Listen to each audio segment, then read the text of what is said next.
Bonjour à tous, heureux de vous retrouver pour un nouvel épisode de notre série Chronique de notre histoire. Nous l'avons vu dans un épisode précédent, Avshalom est le fils du roi David.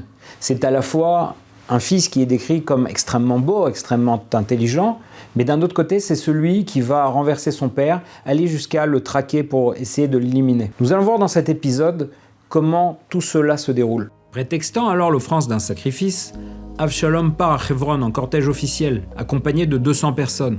Dans le même temps, il fait envoyer des messagers secrets aux quatre coins du royaume pour prévenir le peuple de se tenir prêt à le proclamer roi. Voulant être sûr de mettre toutes les chances de son côté, il fait appel au plus éminent conseiller de son père, Achitophel. Une fois la révolte amorcée, on avertit le roi David de ce qui se passe. C'est trop tard. Pour éviter un bain de sang, David décide immédiatement de fuir le royaume à pied. Il est accompagné de ses 600 fidèles hommes. En chemin, ils sont rejoints par le prêtre Tsadok et les membres de la tribu de Lévi, qui apportent l'arche d'alliance. Mais David ordonne de la ramener à sa place. Il ajoute que s'il trouvera grâce aux yeux de Dieu, il reviendra et pourra revoir la beauté de l'arche. Cet ordre a aussi un intérêt stratégique. Les prêtres pourront renseigner David sur ce qui se passe à Jérusalem. David est brisé, il se met à pleurer. Et comme pour couronner le tout, on vient lui annoncer que son conseiller, Achitophel, a rejoint Avshalom. Le problème, c'est que chaque conseil d'Achitophel s'avère exact. Et David le sait. Il prie donc Dieu pour déjouer les conseils d'Achitophel. Hushai Arki, le proche ami de David, vient alors à sa rencontre. Dans l'esprit de ce dernier germe une idée. Il veut en profiter pour faire basculer la situation à son avantage. Il demande à Hushai de retourner auprès d'Avshalom et de lui dire qu'il se rallie à lui. David lui explique précisément sa mission, déjouer les conseils d'Achitophel. C'est alors que deux événements consécutifs viennent accentuer la détresse de David. Tout d'abord, le serviteur de Méphibosheth, le fils de son ami Jonathan, vient lui annoncer que son maître l'a trahi au profit d'Avshalom. C'est absolument faux, mais David ne le sait pas. Ensuite, un autre homme de la famille de Shaoul, Shimi ben Gera, profite de la situation pour insulter et maudire David. Il va même jusqu'à lui lancer des pierres. Mais là, David va avoir une réaction inattendue. Ces hommes veulent punir Shimi. Il les en empêche en expliquant que s'il peut le maudire, c'est uniquement parce que Dieu lui dit de maudire. Comme pour appuyer ses dires, il ajoute que le fait que son propre fils cherche à le tuer est une preuve que Dieu peut même changer la nature des choses. Puis il conclut que Dieu verra peut-être sa détresse et changera sa situation en bien. C'est effectivement ce qui va se passer. Avshalom a déjà pris possession du palais. Il s'installe sur le trône et Achitophel va lui donner deux conseils pour asseoir sa légitimité. Premièrement, il doit se marier avec les femmes du roi David. Et deuxièmement, il doit se mettre immédiatement à la poursuite de son père. Avshalom met en application le premier conseil d'Achitophel.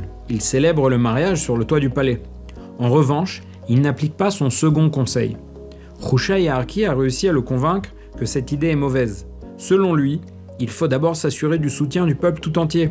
Hushai avertit discrètement les prêtres. Ceux-ci, bien que pris en filature par les hommes d'Avshalom, réussissent à prévenir David de ce qui se passe au palais. Cela lui permet de se mettre à l'abri, de reprendre ses esprits et d'organiser sa petite armée. De son côté, Avshalom approche dangereusement à la tête de son armée. L'affrontement est inévitable. Les hommes de David partent au combat. Celui-ci reste à l'abri à leur demande. Avant de les laisser sortir, David fait prêter serment à ses officiers. Ils doivent capturer Avshalom et le ramener vivant à tout prix. Sur le terrain, les hommes de David causent de grandes pertes à l'armée d'Avshalom. Au cours de la traque, celui-ci passe sous un arbre. Comme il a les cheveux longs, il tombe de sa monture tout en restant suspendu aux branches de l'arbre. On prévient Yoav sans tarder. Celui-ci ne tient pas compte de l'ordre du roi de le capturer vivant. Il frappe Avshalom à 3 reprises, sans pour autant le tuer. Puis il le fait achever par 10 de ses hommes. Il sonne ensuite du chauffard pour avertir de la fin de la révolte. On rapporte au roi ce qui s'est passé en 2 temps. D'abord la fin de la révolte et ensuite la mort de son fils. Comme on peut l'imaginer, David pleure amèrement la mort de son fils. Yoav lui en fait d'ailleurs le reproche. Il lui dit que cette attitude n'est pas convenable vis-à-vis de ceux qui ont risqué leur vie pour lui.